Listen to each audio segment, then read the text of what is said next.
लखनऊ विश्वविद्यालय छात्र संघ की कोख से पैदा हुए हम सबके नेता आदरणीय अरविंद सिंह गोप जी, पूर्व सांसद आदरणीय पीएल पुनिया जी, हमारी पार्टी के अध्यक्ष भाई हाफिज अयाज साहब, हमारे पूर्व मंत्री भाई नकुल दुबे जी, कांग्रेस पार्टी के अध्यक्ष जी, पूर्व सांसद आदरणीय राम सागर रावत जी, पूर्व विधायक राम गोपाल रावत जी, रतनलाल राव साहब, मंचासीन सभी समाजवादी पार्टी के नेता, जितने लोग बैठे हैं, क्योंकि बात कहने के लिए नाम की जरूरत नहीं, मैं सबको पहचानता हूँ। हम आए हुए रामनगर के कोने कोने से समाजवादी साथियों,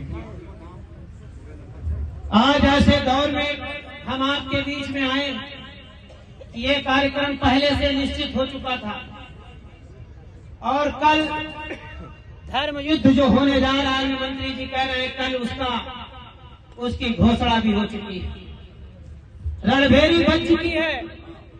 हमको आपको फैसला लेना है और लोकतंत्र का सबसे बड़ा पर्व ये है, इससे बड़ा महोत्सव तो कुछ नहीं है।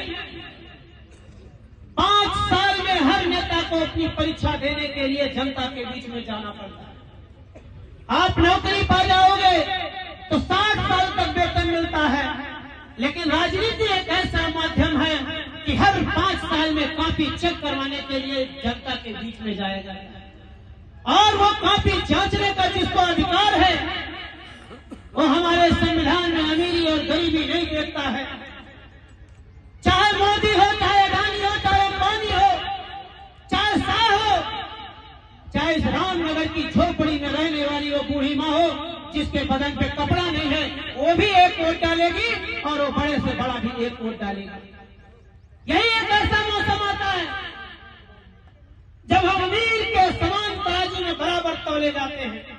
इसलिए वोट की ताकत को पहचानो नौजवानों, यही एक वोट की ताकत है जो इस ब्रिटानी हुकूमत जो थी उसको तो हमारे पुरखों ने लड़के भगा दिया था और हिंदुस्तान को आजाद कराया था और आजाद हिंदुस्तान में भारत के संविधान में गरीबों को अधिकार मिला था।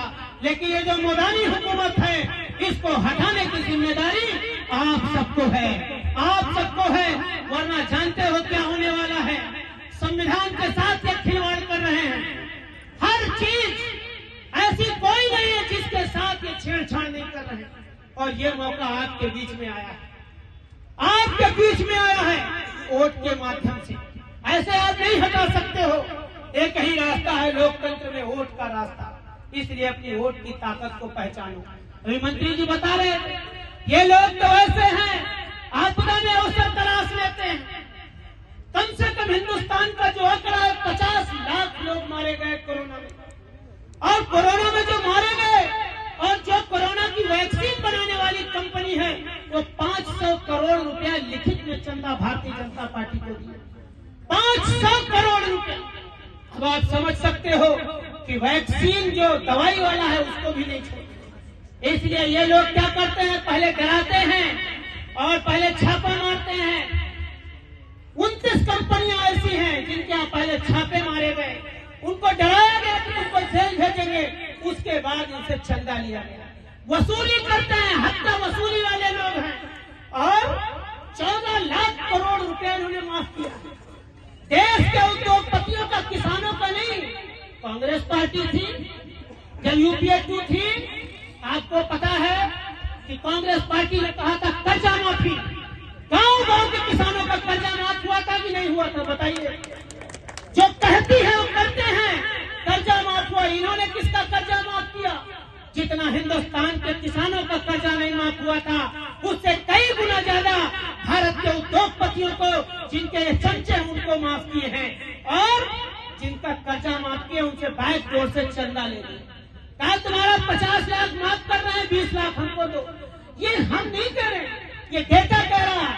ये इलेक्ट्रॉन बॉन्ड जो एसबीआई ने सुप्रीम कोर्ट को दिया है वो कह रहे हैं। इसलिए आप जानिए आपकी जेब पे टाका पड़ रहा है। ये बात मैं इसलिए कह रहा हूँ कि आज भी हम लोग भोले भाले इनके बहकावे में आ जाते हैं। ये लोग रोटी, कपड़ा, मकान, शिक्षा, स्वास्थ्य, सुरक्षा, इस पे कोई बात नहीं करते। ये पूछिए कि रामनगर में 9 साल से 10 साल से केंद्र की सरकार और 7 साल से उत्तर प्रदेश की सरकार है।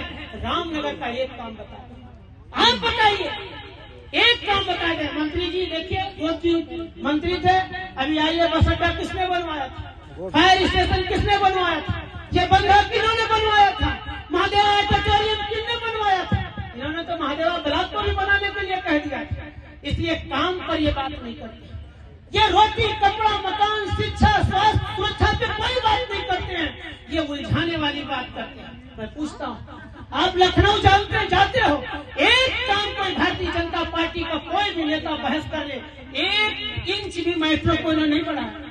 लोग भवन अखिलेश यादव जी बनाए, उसमें श्रद्धेय अटल जी की इन्होंने फोटो लगा दी। हम भी सम्मान करते हैं श्रद्धेय अटल जी का। अटल जी के नाम से कोई यूनिवर्सिटी बना देते, अटल जी के नाम से कुछ बना देते, कुछ नहीं। कैंसर इंस्टीट्यूट हमने बनाया, नाम अपना रखना, एक भी काम नहीं बनाया, एक भी कोई काम नहीं, ये उलझाने वाले हैं। इसलिए आपसे मैं निवेदन करने आया, ये लड़ाई आपके दरवाजे पे आ गई है, ये फैसला आपको करना है। हम गरीब लोग हैं, हम सीधे साधे लोग हैं, हम गांव के लोग हैं, हमें बहका करके ये वोट लेके चले जाते हैं। इसलिए आपको समझने की जरूरत है, इनसे लड़ने के लिए एक ही रास्ता है कि वोट के माध्यम से आए थे, वोट के माध्यम से ही हमें हटाना है। इसलिए आने वाली तारीख में समय कम है भाई, हमारी पार्टी के संयुक्त उम्मीदवार तनुज पुनिया हैं, ये नौजवान हैं, इनसे इनकी कोई शिकायत आप नहीं सुने होंगे। इनके पिताजी के व्यवहार को आपने जानते होंगे, कितना शालीन व्यवहार है। यदि इन्होंने किसी का नहीं बनाया है तो एक आदमी नहीं ला सकते हो जिस पर बिगाड़ा हो। ऐसे उम्मीदवार हैं, नहीं यदि बनाए तो किसी नहीं बिगाड़े। और तनुज जी इतने शालीन हैं कि सबको